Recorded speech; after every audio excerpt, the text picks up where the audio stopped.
অবৈধ লটারি কাণ্ডে গ্রেপ্তার আরও ২। গত ৩০শে মে সূত্র মারফত খবর পেয়ে পুরসুরা থানার পুলিশ তদন্তে নেমে খুশিগঞ্জ এলাকার বুদ্ধদেব ভট্টাচার্য নামক এক ব্যক্তিকে অবৈধ লটারি বিক্রির জন্য গ্রেপ্তার করে। উক্ত ব্যক্তির কাছ থেকে রাজশ্রী লটারি নামের অনেক সংখ্যক লটারি টিকিট বাজেয়াপ্ত হয়।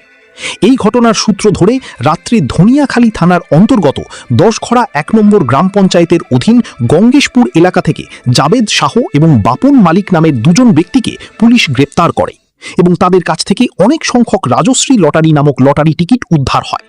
এই লটারি চক্রের পূর্ণাঙ্গ তদন্তের জন্য ধৃত ২ ব্যক্তিকে আজ আরামবাগ মহকুমা আদালতে তোলা হয় এবং ৭ দিনের পুলিশ হেফাজতের আবেদন করা হয়। ধৃত জাবেদ শাহ ১০খড়া ১ নম্বর গ্রাম পঞ্চায়েতের তৃণমূলের সদস্য বলে জানা গেছে।